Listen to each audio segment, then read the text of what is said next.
May adlaw katawhan sa Dios sa Archdiocese sa Osamis sa ngalan sa atong talahawron nga Arsobispo Archbishop Martin Sarmiento Umuad ug uban sa mga kaugpungan sa mga kaparian sa tibok lokal nga simbahan sa Osamis, kini ang inyong amigo higala Father MJ Samonte. Maghatod og pamalandong ninyo karong adlaw karon nga Martes, sulod sa ikakawaang 7 na Domingo sa ordinaryong panahon. Oktubre 7, 2025. Ang ebanghelyo natong pagabasahon o pamalandungan karon atong pagkakutluon sa ebanghelyo sumala ni San Lucas. Samtang nagpadayon pagpanaw si Jesus ug ang iyang mga tinun-an, nahiabot sila sa usa ka balangay diin may usa ka babayi nga ginganlag Marta nga miabi-abi kaniya didto sa iyang balay. May igsuon siyang babayi nga ginganlag Maria nga naglingkod sa tiilan sa Ginoo ug namati sa iyang gitudlo. Si Marta nagkapuliki sa daghan niyang bulihaton, busa, miduol siya og mingon, Ginoo, dili ka ba manumbaling nga gipasagdan man lamang ako sa akong igsuon sa tanang buluhaton sa balay? Agdahas siya pag-ari aron pagtabang kanako. Ang Ginoo mitubag kaniya, ay kanimo Marta, naguol og nangingawa ka sa daghang mga butang nga unta o saraman ang gikinahanglan. Nakapili si Maria sa labing maayo ug wala makakuha niini gikan kaniya. Ang ebanghelyo sa Ginoo. Daygon ikaw o Kristo. Mga igsoon gud ni Kristo, karon atong gisaulog ang kapistahan sa parokya sa Mahal nga Birhen sa Rosario diya sa Macalibre Alto, Lupizaina, Misamis Occidental. Na kini gipanguluhan sa tuang kura paroko na si Father Ernest Kulanag. Happy Pesta kaninyo diha Macalibre Alto. Og sa tuang kura paroko si Father Ernest, Happy Pesta Father Ernest Kulanag. O mga igsoon, nasayod kita na ang kapistahan sa Santo Rosario nag-ugat kini didto sa Our Lady of Victory. Kamo ni ang root na asa siya nagikan, no, kaning Our Lady of Holy Rosary. Sa tuig 1571, si Pope Pius V nga who was a Dominican nag-form an alliance between the Papal States, between Spain, Venice, and several other smaller Christian confronted on the what we called the Holy League in order to stop the Ottoman aggression on Orthodox of that year. The Holy League confronted the Ottoman navy in the Mediterranean, and the Pope called upon all Europe to pray the Holy Rosary for victory. So mao na ang mga igsoon nga dadto nagsugod nila nga na-appreciate o na tagaan nila og kanang value ang Holy Rosary nga sa uban sa pangama sa tong Mahal nga Birhen Maria na they ask for intercession, no, na hinaot unta nga panalipdan sila o makadaog sila sa maong gira. Then victory was achieved. In gratitude, Pope Paul V instituted the Feast of Our Lady of Victory to be celebrated on the first Sunday of October every year. So 2 years later, Pope Gregory the 13th changed the name, the Feast of the Holy Rosary.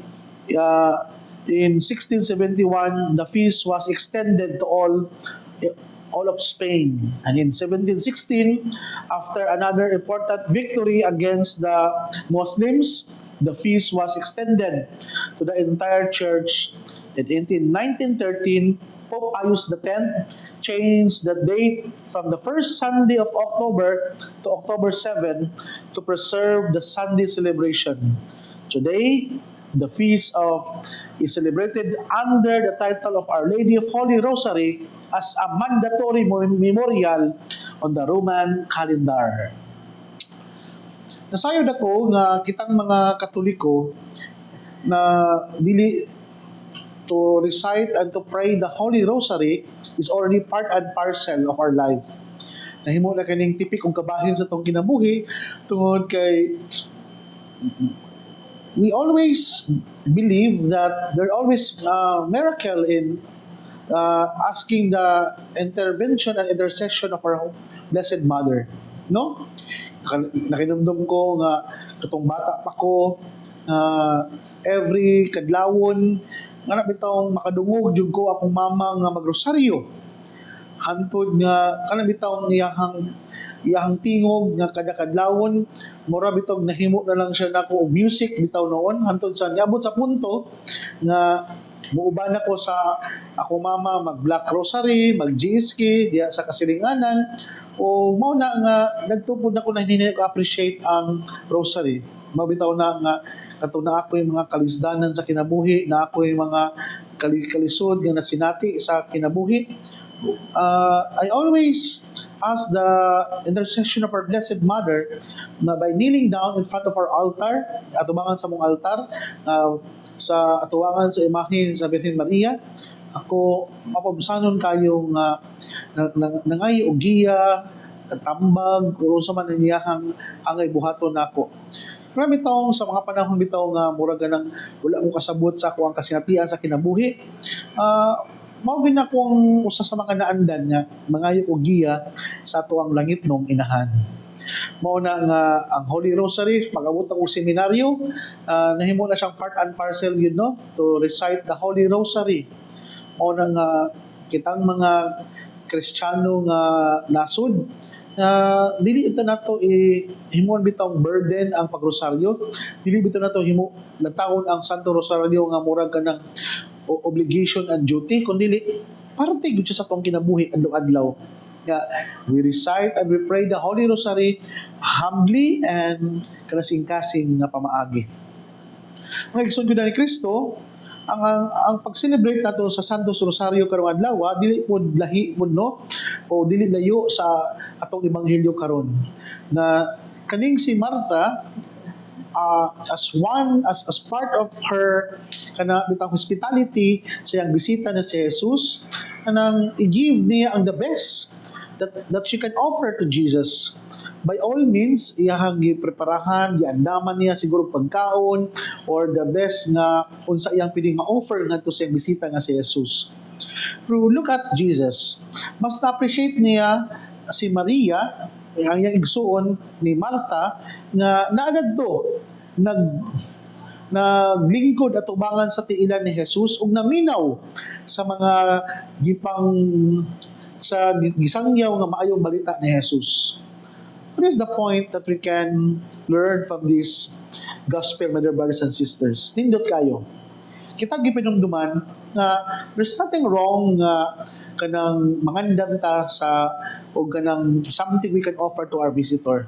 Pero mas ma-appreciate din sa ato ang bisita, no? Na kanabitong ato ang physical presence and availability na naata anda maminaw kaniya, naata nga we are available sa iyahang unsa iyang isulti kanato, mas labaw din na siya nga importante kaysa mga butang o pagkaon na atong ika-offer sa maong atong higala.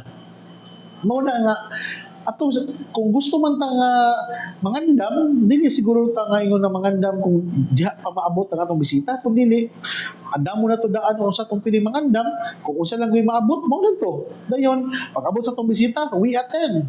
That we are physically, mentally, emotionally present and available kung unsa man ang iyang isulti kanato. Para nako importante ba ni mga igsuon ay kay usahay bitaw kana bitawng unya lang ta bitaw nga mangandam kung kana bitawng ang ato ang higala naa na diya sa tungkaran naa na diya sa sulod sa tong balay magkarag-karag ta og pagpanganda, magkarag-karag ta sa tong buhaton. Dayon wala na nato noon nga natagaag pagtagad what is the essential moment nga naa atong bisita uban kanato. Siguro inanap mo lang kinabuhi nato mga igsuon. Matod pa sa mo ang retreat master katong naamin sa Cebu, it is a wrong interpretation nga work and pray. Kundi gusto lang ni Jesus unta nga the presence of sa matag duha ka kaning duha si Marta ug si Maria nga naala unta dadto. Siguro inanap mo lang kinabuhi nato. There's always a time for everything. time to work, a time good na trabaho ta, focus na sa itong pagpatrabaho, focus na sa usay angay na itong himuon. Then napoy panahon para sa pagampo. Kanimin daw ang pagpaminaw nato sa Ginoo, a time for silence, a time for kanang maghilom ta. Ato po na siya tagaag panahon. Kaya dili magod pwede nga magtrabaho ka, at the same time maghatag mo ka og ganang pag-ampo. No. Because you cannot serve two masters at the same time. Mabitaw na nga sa ato ang kinabuhi mga igsuon, importante gyud nga naa gyud tay distinct time for everything. Kay kung kini panahon ni siya sa pagtuon, magtuon. Kung panahon sa tigdula, magdula. Kung panahon sa tingkaon, kaon. Kung panahon sa tiglimpyo, limpyo. Kung panahon sa tigampo, ampo pod. So inana ang bitaw nga dili bitaw ta ingon nga panahon sa ting dula magampo ka, panahon sa ting kaon magtuon ka, panahon daw sa tigampo magbanha ka. Ana yun, we should learn to appropriate, we should learn to behave and act what is the usi tawag sa panahon. Kana magud ang nindot di agud maigsuon kay ngano man kay kung you behave and you act what is called by what is being demand sa maong sitwasyon, ang imuhang disposisyon magudbud sa kinabuhi mapahinuna nimo ba ana bitong imuhang kinabuhi, ang imuhang disposisyon nga nakay focus, ang nakay total attention. Kay kung ikaw manggod nga half-hearted gay ka sa imong gibuhat, na wala kay focus o wala kay total attention, mao gani usa sa mga importante manggod sa kinabuhi sa tao kanang naa bitoy focus and total attention sa iyang gibuhat. Tanawa gani, kung wala kay focus o total attention sa imong gibuhat, magkasayop-sayop ka o dili nimo mahatag ang the best anang taknaa. Mao siguro ni hagit po nato mga igsuon. Kay kung if you would try to behave kung unsay tawag sa panahon, na kay 100% na focus and total attention. Una nga, kung panahon sa tintuon, learn to set aside sa imuhang mga personal concerns sa kinabuhi, mga problem nimo, and focus na magtuon ka para tanang may imo mga gibasa, ma-digest nimo, masabdan nimo, o imuha siyang ma-comprehend totally. Kay kung ikaw manggod nagbuhat ka aning butanga, sama sa akong gibuhat karon na malandong ko, nagbuhat ko ani, dinaak mo ko laing concern na ginawnaw na, dili na ko mahatag ang the best anang taknaa unsay tawag sa panahon. Mao na nga sama ni Kristo na ihang gibuyag si Marta kay ang katong panahon is a time for listening sa iyang mga tinun-an. Pero si Marta naadad to busy kayo. Nausa pwede na di ay nga kanang mintras nga naminaw ka at the same time nga napo kay gitrabaho. Mao na nga kanang bitawng usahay kanang joke sa mga katigulangan naa siya gibuhat na trabaho, dayon nagampo siya, Hail Mary full of grace. So yung nilungag, magtaon-taon na po ang nilabahan. Mauna nga, nagampo lagi ang baba, pero ang nahuna og kasing-kasing, wala niya totally gihatag para diya sa iyahang gibuhat. Tingnan naman, daghan pa siya mga unresolved issues or concern na wala pa niya dapat buhata before siya nagampo. Muna mga igsuon, nga sa itong kinabuhi usab, kung unsa gani ang atong gibuhat anang taknaa, ihurot na itong atong total focus and attention aron sa ingon, we give the best. It is a part of justice. Part na siya sa paghatag ng hustisya sa panahon. Part na siya sa paghatag nato og kanang unsay tawag sa panahon, ato po siyang tagaan og hustisya. So inana lang maigsuon. So akong pagtimbaya usab sa atong mga amigo higala nga karong umaabot nga Huwebes nga ang hospital day sa Mars MC Hospital. So kita-kits ato ang mga faculty staff, ato ang mga nurses, doctors, janitors, guards, ato ang mga maintenance o ato ang mga pasyente diha o mga watcher sa Mars MC. Naot po unta nga naapoy panahon na musimba karong Huwebes kay buman niya ang hospital day po nato. Dayon sa tong mga amigo higala nga naminaw diha sa tanang mga higala nato nga naminaw karon nga naa silang tagsa-tagsa nga mga panimalay. Mayong buntag kaninyo and a blessed day. As we celebrate also this month of Holy Rosary, hopefully as one family, we gather together either in morning or in evening before we rest, dili natutugutan nga dili kita pray sa Santo Rosario. Mabitaw nga, in my humble and limited capacity, I always remind myself, no, nga magbutang kong rosaryuhan diya sa CR, magbutang kong rosaryuhan diya sa ako ang kiliran sa kong tulganan, diya sa TV, para aron sa ingon, anywhere, anytime, nga kung ganahan ko mo rosaryo, I can pray the Holy Rosary, then I can continue. Kung kay stop man ako, kay kung na may mga another concern, i-continue na po na ako. At least, we make ourselves more creative in praying the Holy Rosary.